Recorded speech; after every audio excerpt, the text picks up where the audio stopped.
kasih kita beri kita lanjutkan.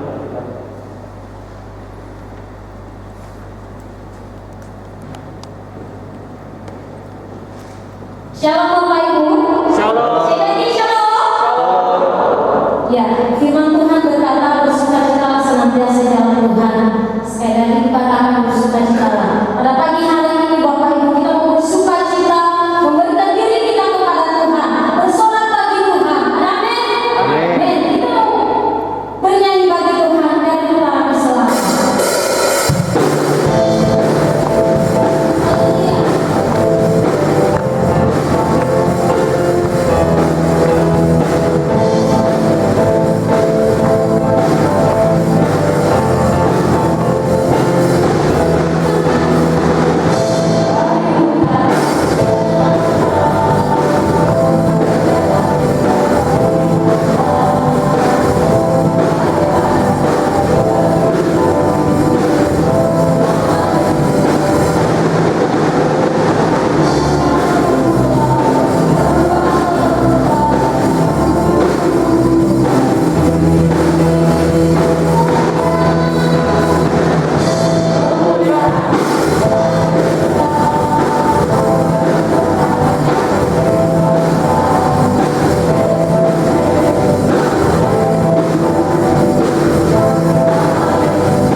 Kami memuji Engkau, meninggikan nama-Mu.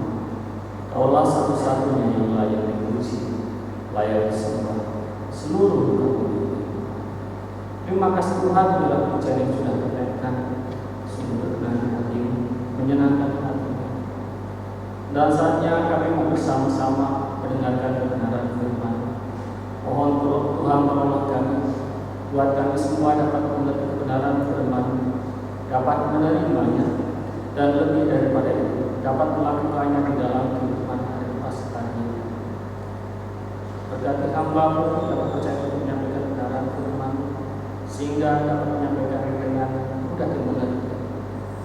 Kalau ada kuasa-kuasa lain yang mencoba untuk mengalihkan perhatian kami, yang mencoba untuk mengganggu kami dalam mendengarkan kebenaran firman, kami mohon Tuhan Yesus, dalam Engkau Allah menghalalkan di dalam nama Yesus Kristus, dan biarlah kami semua tetap tertuju, terarah kepada kebenaran firman, dan kami semua diberkati tanpa terkecuali.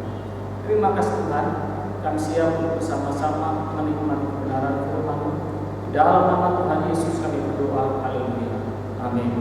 Silakan dulu.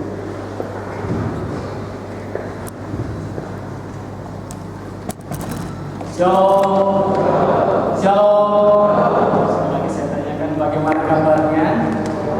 Setelah dewasa dalam situasi dan situasi pandemi, kita katakan bahwa kabarnya luar biasa. Itu semata-mata karena pertolongan Tuhan, karena kebaikan Tuhan. Amin. Tuhan, Bapak yang juga Tuhan memang tidak ada yang menyangka situasi bisa ini tidak ada yang bisa memprediksi, tapi itulah yang kami. Perubahan memang sering kali terjadi dalam kehidupan ini, ya. Baik itu perubahan sifat, bentuk, ataupun juga sistem sering kali terjadi. Sekarang ada yang namanya new normal. Kalau dulu pakai masker itu hanya kemudian kalau naik motor supaya nggak terkena virus, ya. Tapi kalau nggak naik motor hanya tempat-tempat yang dekat saja tidak pakai motor, tidak pakai masker. Tapi sekarang harus pakai masker, harus rajin mencuci tangan dan seterusnya karena situasi pandemi, ya. Jadi perubahan itu sering kali terjadi. Namun perubahan yang ditinggalkan setiap orang itu adalah perubahan yang baik, bukan perubahan yang tidak baik, ya. Perubahan yang diharapkan oleh setiap orang itu adalah perubahan yang baik. Nah, lingkungan dan pertemuan dengan seseorang itu dapat menyebabkan perubahan sikap ataupun cara berpikir kita.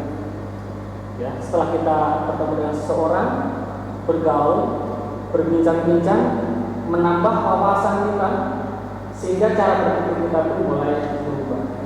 Sikap kita juga mulai berubah.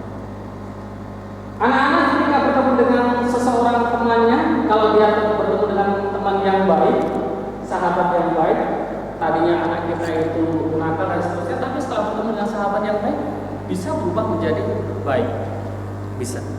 Tapi kalau anak kita baik, kemudian bertemu, bergaul, bersahabat dengan teman yang kurang baik, bisa saja dia menjadi tidak baik. Yang menjadi pertanyaan adalah bagaimana kehidupan kita setelah berjumpa dengan Tuhan Yesus. Apakah kita sudah mengalami perjumpaan dengan Tuhan Yesus? Lalu, adakah kita mengalami perubahan hidup setelah mengalami perjumpaan dengan Tuhan Yesus? Orang yang sudah mengalami perjumpaan dengan Tuhan Yesus, janganlah menjadi serupa dengan dunia ini. Itu tema kita sepanjang hari ini dari pagi sampai dengan sore. Jangan menjadi serupa dengan dunia ini, karena kita sudah mengalami perjumpaan dengan Yesus. Kita membaca bagian firman Tuhan dari Roma pasal 12 ayat 1 dan ayat yang kedua. Roma pasal 12 ayat 1 dan ayat 2. Sudah ditampilkan di LCD screen, ya. Kalau yang tidak bawa Alkitab, yang lupa, ya, bukan sengaja tidak bawa, tapi yang lupa bawa Alkitab bisa lihat ke depan, ya. Kita baca bersama-sama karena hanya 2 ayat, ayat 1 dan ayat 2. Kita mulai dari ayat 1 dan kita teruskan di ayat yang kedua. 1, 2, ya. Karena itu saudara-saudara, demi kemurahan Allah, aku menasihatkan kamu supaya kamu mempersembahkan tubuhmu sebagai persembahan yang hidup, yang kudus dan yang berkenan kepada Allah. Itu adalah ibadahmu yang sejati.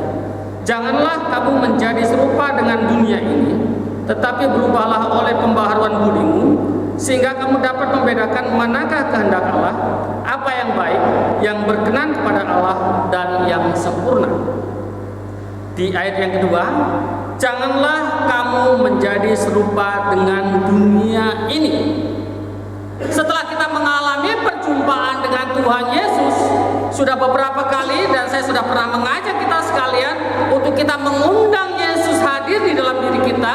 Kita sudah mengalami perjumpaan dengan Tuhan Yesus, maka seharusnya janganlah menjadi serupa dengan dunia ini.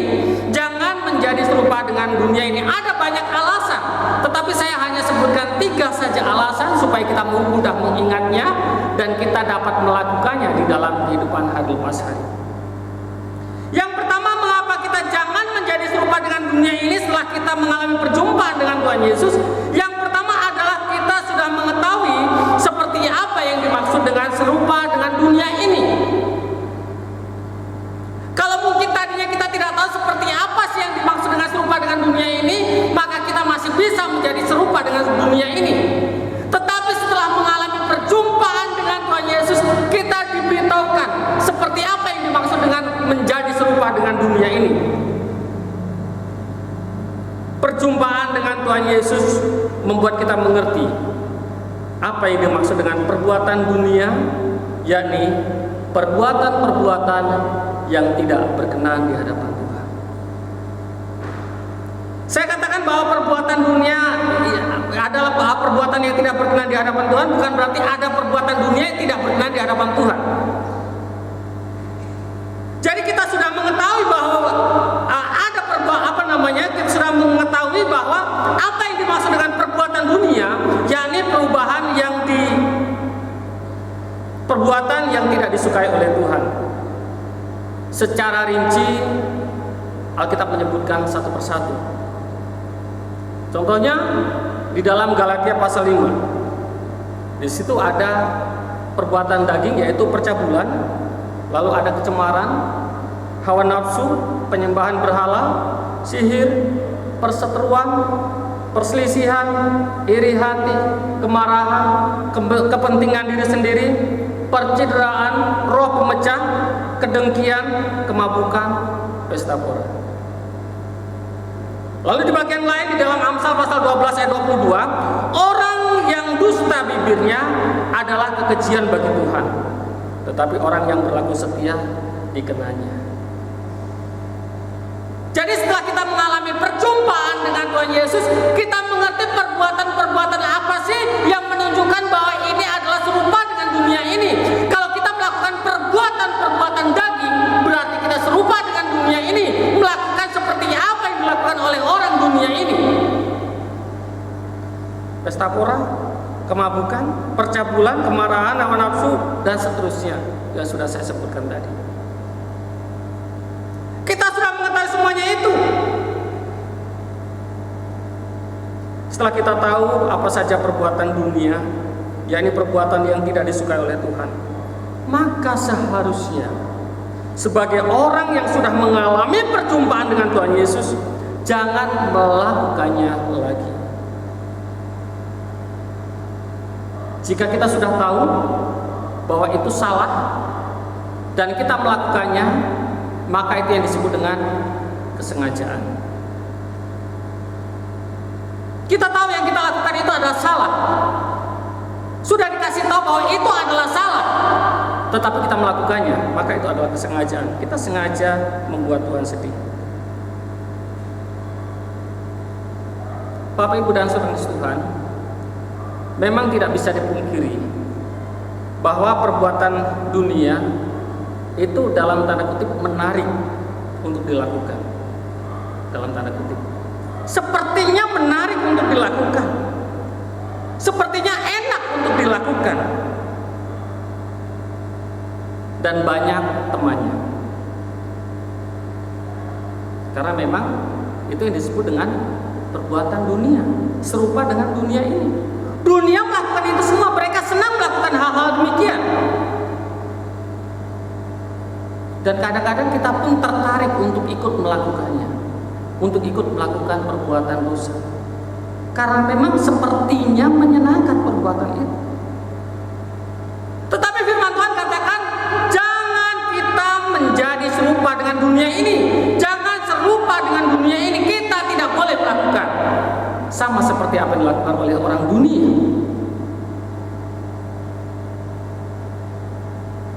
Jangan kita menjadi orang bebal. Sudah tahu salah, diberitahu berulang kali bahwa itu adalah salah, bahwa itu adalah dosa. Bukan hanya hamba Tuhan, bukan hanya teman, tetapi firman Tuhan sering kita dengar bahwa itu adalah dosa. Kita sering membacanya bahwa itu adalah dosa, itu adalah salah. Kalau orang bebal, maka dia tetap melakukannya. Tetapi jangan kita menjadi orang bebal. Begitu kita mendengar teguran dari firman Tuhan, mari kita mengalami perubahan.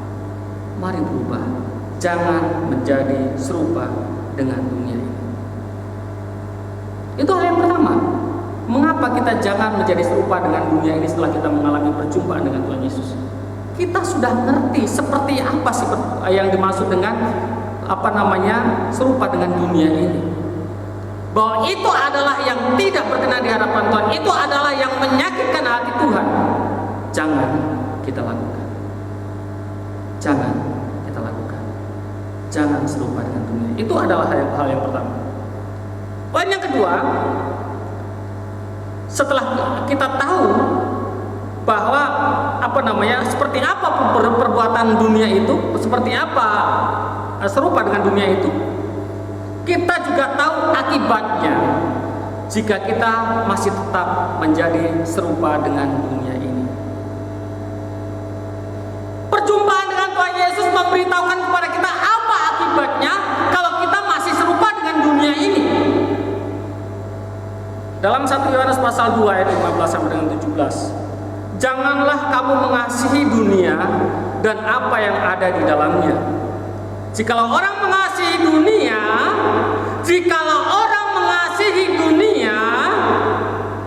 maka kasih akan Bapa tidak ada di dalam orang itu. Jika orang mengasihi dunia, maka kasih akan Bapa tidak ada di dalam orang itu. Sebab semua yang ada di dalam dunia, yaitu keinginan daging dan keinginan mata serta keangkuhan hidup, bukanlah berasal dari Bapa, melainkan dari dunia. Dan dunia ini sedang lenyap dengan keinginannya. Tetapi orang yang melakukan kehendak Allah tetap hidup selama-lamanya. Kebinasaan akan dialami oleh orang yang tetap serupa dengan dunia ini. Bapak, Ibu, dan Saudara yang dikasihi Tuhan, orang seringkali abai karena tidak tahu akibatnya, sehingga dia mengabaikan.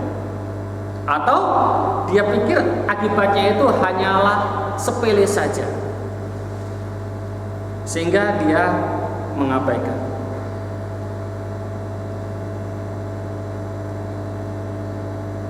Kita seringkali asik dengan kehidupan dunia, meskipun sudah diberitahu bahwa kematian kekal adalah jika kita tetap serupa dengan dunia ini.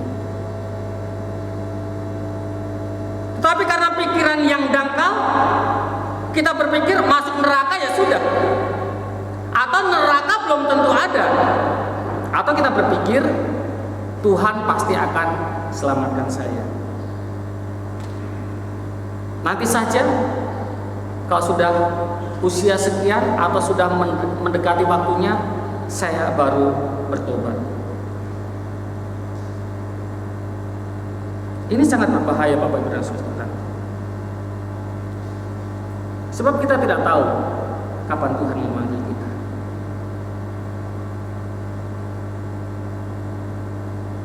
Dan di neraka itu suatu tempat yang sangat mengerikan. Gambarannya kita bisa baca ketika orang kaya dan Lazarus, dalam kisah orang kaya dan Lazarus. Orang kaya itu semasa hidupnya dia senang, Dia tidak peduli kepada orang miskin, dia tidak peduli kepada sesamanya. Tapi setelah sama-sama meninggal dunia, orang kaya ini sangat sengsara. Dan dia berkata, kalau bisa ada orang yang datang ke dunia supaya saudara-saudaraku yang di sana itu bertobat, tidak melakukan kejahatan lagi, supaya peduli kepada orang lain, menyesal. Tapi memang biasa menyesal itu di belakang. Kalau masih ada kesempatan, puji Tuhan. Tapi kalau tidak ada kesempatan lagi, seperti kalau sudah masuk neraka, sudah tidak ada lagi kesempatan untuk balik lagi ke dunia.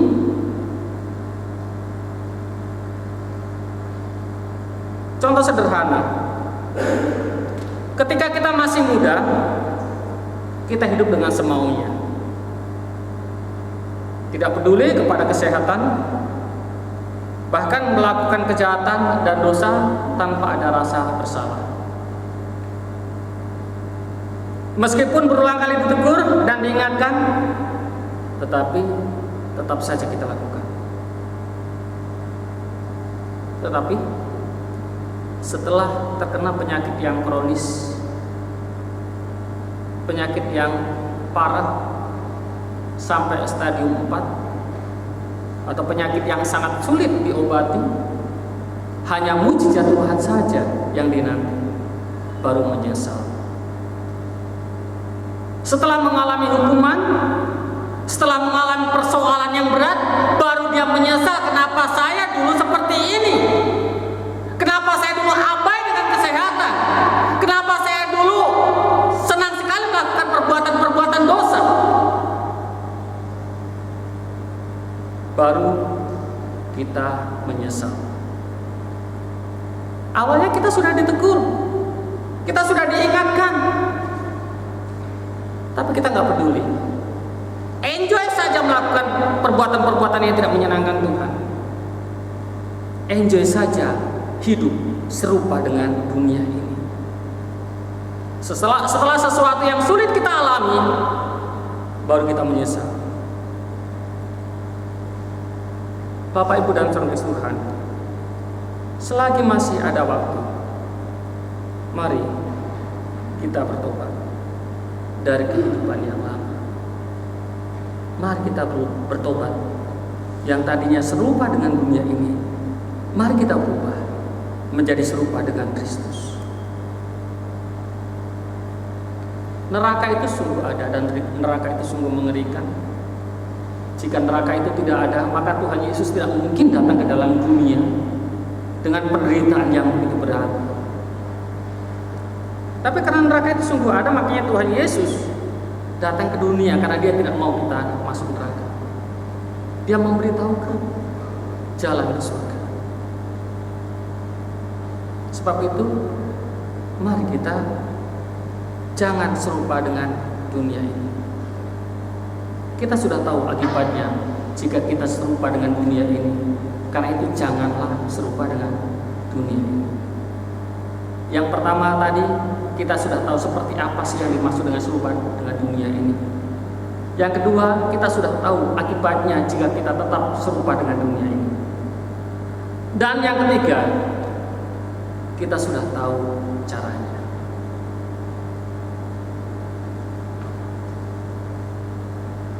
Kita sudah dapat mengerti seperti apa kehidupan dunia, seperti apa yang dimaksud dengan serupa dengan dunia ini, dan kita tahu akibatnya. Tetapi bagaimana caranya agar kita tidak serupa dengan dunia ini? Karena kita ini seperti domba di tengah-tengah serigala. Saya membaca satu artikel bahwa ternyata memang domba itu adalah binatang yang lemah. Dia berbeda dengan kambing. Kalau kambing itu dia keras kepala, dia suka nanduk. Tapi kalau domba itu binatang yang lemah. Tapi untuk Tuhan katakan domba di tengah-tengah serigala. Sedangkan kita mengenal serigala itu adalah binatang yang buas. Kalau serigala lawan gajah, gajahnya masih bisa menang. Ya, kalau serigala lawan jerapah, masih bisa menang jerapahnya karena tendangannya itu juga luar biasa. Lawan zebra juga begitu, kuda itu tendangannya juga luar biasa kalau kita nonton di tayang di on the spot itu seperti itu. Tapi rata-rata kalau domba melawan serigala itu jarang yang bisa lolos, karena domba itu larinya juga nggak kenceng, senjatanya juga cuman nanduknya juga nggak terlalu kuat. Kita ini seperti domba di tengah serigala. Bagaimana kita bisa tidak serupa dengan dunia ini? Dunia ini pengaruhnya begitu kuat, begitu hebat, tawarannya itu luar biasa menggiurkan. Bagaimana kita bisa tidak serupa dengan dunia ini? Sulit, bukan? Bagaimana caranya? Apa yang harus kita lakukan? Di dalam Roma pasal 12 ayat yang pertama. Karena itu saudara-saudara, demi kemurahan Allah aku menasihatkan kamu supaya kamu mempersembahkan tubuhmu sebagai persembahan yang hidup, yang kudus, dan yang berkenan kepada Allah. Itu adalah ibadahmu yang sejati. Memang kita lemah, kita tidak mampu, tetapi mari kita menyerahkan tubuh kita sebagai persembahan yang hidup, yang kudus, dan yang berkenan kepada Allah. Maka kita akan menjadi serupa dengan Kristus. Kita berhasil tidak menjadi serupa dengan dunia ini. Karena kalau kita mempersembahkan tubuh kita, berarti kita memberikan tubuh kita kepada Tuhan. Kalau kita mempersembahkan tubuh kita kepada Tuhan, berarti memberikan tubuh kita, hidup kita untuk Tuhan, bukan untuk diri kita sendiri. Seringkali kita serupa dengan dunia ini karena kita mengikuti keinginan kita sendiri. Kita merasa ini enak, ini menyenangkan, ini menggiurkan. Tapi kalau kita sudah menyerahkan tubuh kita untuk Tuhan, ketika ada tawaran itu, kita berkata, oh iya, tubuh ini bukan untuk kesenanganku sendiri, tetapi untuk Tuhan, untuk memuliakan Tuhan. Karena tubuhku ini sudah menjadi milik Tuhan, sudah aku persembahkan kepada Tuhan. Sehingga pasti kita bisa untuk tidak serupa dengan dunia ini. Pasti bisa. Karena tubuh kita sudah bukan lagi milikku lagi. Seperti yang dikatakan oleh Paulus dan juga menjadi satu lagu, adapun hidupku ini bukannya aku lagi, tapi Kristus yang hidup di dalam aku. Kristus yang hidup di dalam diri kita. Kita ini sudah menjadi milik Kristus. Kita sudah dibeli dengan harga yang mahal, dan harganya sudah lunas dibayar dengan darah Yesus, dengan penderitaan Yesus. Jadi kita tidak lagi mengikuti apa yang menjadi keinginan kita untuk sama seperti orang dunia yang tampaknya menyenangkan, yang tampaknya menggiurkan. Karena kita sudah tahu bahwa ini tubuhku bukan milikku lagi, tetapi milik Kristus. Aku sudah persembahkan kepada Kristus. Jadi yang aku lakukan hanya untuk menyenangkan Kristus, bukan untuk menyenangkan diriku sendiri. Artinya apa? Kalau kita berkata bahwa tubuhku ini untuk menyenangkan Kristus, bukan untuk menyenangkan diriku sendiri, maka kita siap mengalami sesuatu yang sulit. Karena sudah bukan milikku lagi, tapi milik Kristus. Maka kita siap untuk tidak melakukan perbuatan-perbuatan dunia, tidak serupa dengan dunia ini, dengan tawaran-tawaran yang menggiurkan. Bahkan dikucilkan pun kita siap, karena tubuh kita sudah menjadi milik Kristus. Yang penting Tuhan senang. Kita puasa dengan hal-hal dunia. Kita tidak melakukan hal-hal dunia, tidak serupa dengan dunia ini. Karena Kristus adalah pemilik hidup kita. Jadi kita hanya bisa tidak menjadi serupa dengan dunia ini jika kita sungguh-sungguh mempersembahkan tubuh kita kepada Tuhan. Hanya dalam kehidupan kita kadang-kadang kita lupa siapa sih pemilik hidup kita ini. Kadang-kadang kita lupa, sehingga ketika ada tawaran yang menggiurkan, ada tawaran dunia, kita ikut dengan tawaran dunia, sehingga kita kembali menjadi serupa dengan dunia ini.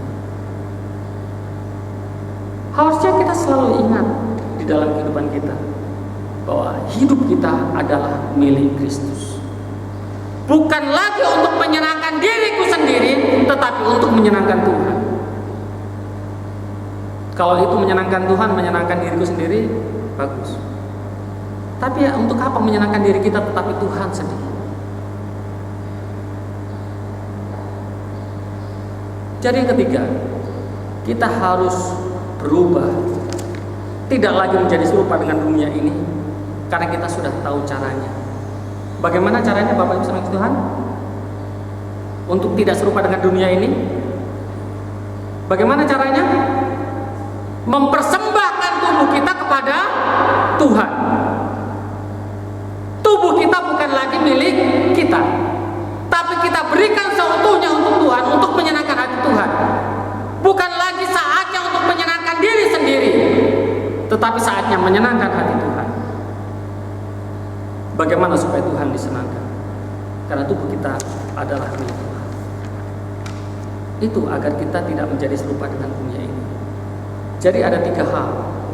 Yang pertama, kita sudah tahu seperti apa menjadi serupa dengan dunia ini.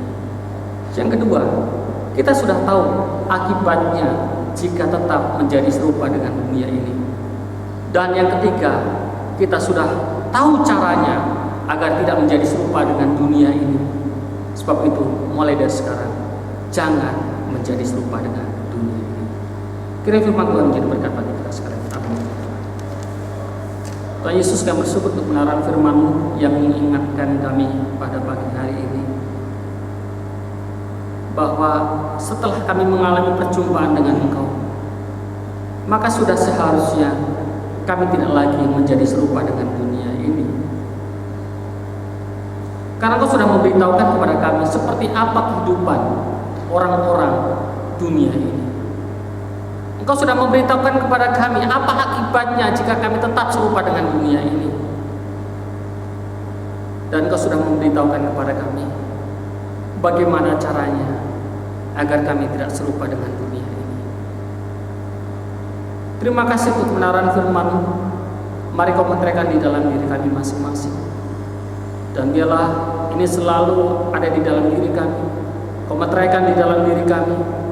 Kami selalu mengingatnya dan menjadi pelaku-pelaku firman, sehingga mulai dari hari ini kami semua yang hadir pada pagi hari ini tidak serupa dengan dunia ini.